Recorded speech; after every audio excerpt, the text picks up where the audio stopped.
what's up? It's Cecily, and I just wanted to share a rant with you. A friend of mine just sent me a link to this tragic occurrence. A guy named Doucet, 25-year-old former athlete and model, gunned down by the LAPD yesterday. It's a really sad thing. I want to say, I really feel for his family, his friends. I mean, I don't even think it's been 24 hours. And I mean, it's just a really hard thing to go through. So I really want to say that by no means is this any disrespect to Reggie or his family or friends or anything. Really, I did this video because I was pissed when I saw that LA Weekly wrote a blog entry today, and they included in the story details that they probably obtained from the police about what happened. And while they're still sorting that stuff out, I'm not going to get into who's at fault or things like that. We can go days for that. My problem is with LA Weekly. This is my problem, LA Weekly. Where is your journalistic integrity? And while we're not reading newspapers, I still believe that if you're writing for a publication, for a mass audience, then you need to display some. And the fact that you guys included YouTube videos from this man's account. They included a video of him going out previously in the night. He made it before he went out. They also included another video of his. Now, and here's my thing. You've got an athlete, you've got a model, you've got somebody who's this personal trainer. There's actually a ton of stuff that they could have pulled in, but they didn't. And I think that it really, really sucks. It does. And I have another word for you, but I'm not going to use it. But I want to say that it's irresponsible for LA Weekly to do what they did. And they just did it as a tool, a way to garner more hits. And I know that, news channels do the same thing. They regurgitate the same news. They say they're giving you an update and they're really not. I mean, I understand the whole game of how this works, but you know what? If it was my family, if that was my family member, my friend, I would be so pissed. Here's the sidebar. For my friends who are entertainment, for my friends who are just visual people in your everyday lives, that if you're a blogger, a vlogger, or whatever, you've got to take a moment and think, if something happened to you today, do you know that because the things are in the public domain, that anyone can come in and say, oh, well, this happened to Cecily. Wonder what she was tweeting about that day. I wonder what her Facebook status read. Let's go pull something out of her YouTube.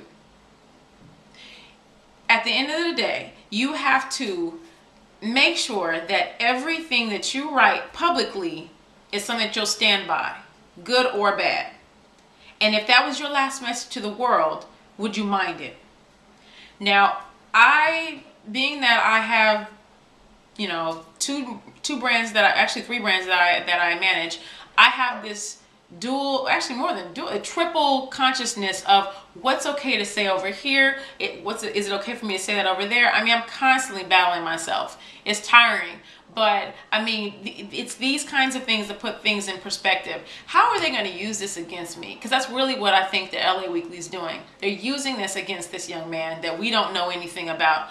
And a lot of people don't know this about me, but I went to school for broadcast journalism. And although I'm not working in the field, one of the reasons I went is because my brother, former Panthers football player Ray Caruth, went through all that he went through, and the things that showed up in the media, things that were said about my family, things that were said about my brother. Just this whole, even the people that were involved, who were involved for the wrong reasons, for the sensation of it, was so hurtful. And to see other people of color, treated so poorly in the media, treated so poorly in the justice system, I just felt like I wanted to be a catalyst and to help, to be like a voice that would come in and say, hey, no, you can't do that. We're people too. And, that was like my whole motivation behind obtaining that degree. And so when I see these kinds of things, I'm like, that's just really messed up. I'm a businesswoman too at the end of the day, but, I'm not going to go and just find dirt or, put this extra twist on something just to get somebody to click more hits. I don't know. I just think it's wrong. And while we're on the subject of police and people of color, and we could be there all day long, I wanted to also bring to your attention that Matrice Richardson is still missing. And Matrice was missing, I believe, in 2009. Please don't quote me on that. But Matrice was a 24-year-old black woman. She was arrested at a restaurant called Jeffrey's Restaurant, or maybe Joffrey, I don't know, because it's in Malibu. And she was arrested because they said that she didn't pay her bill. They were able to talk to her mother and her grandmother, but somehow they weren't able to actually settle it over the phone. And so when the sheriffs arrived, they took Matrice to the station and booked her. They supposedly say that she was out of it. She might have been acting in a manner where she might hurt herself, or whatever the words were. You know, that they thought she was a danger to herself. Yeah, right. But at 1:24 a.m. they release her. Malibu is in the middle of nowhere. It's like a beach town. You have to take like a 2-lane highway to get there. It's no place for a young woman at night.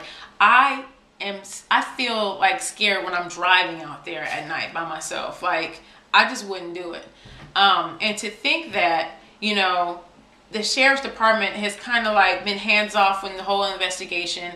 They don't know what happened. They're not taking on any fault in this. It's just really sad. But one thing about that, when she disappeared, her family positioned her as a good woman. She had a degree, she made really good grades, she was really ambitious, and the media wanted to, of course, go against that and find all these sensational things about her, personal things that 20-year-old people do, okay? So I just think, even at that time, I was like, you know what, can they just, why can't we just focus on the facts? Why can't we put pressure on the sheriff's, you know, department and be like, look, you know, what's up with Matrice? Where's she at? You know, where's your fault in this? How can we turn this around? How can we make sure this doesn't happen to somebody else?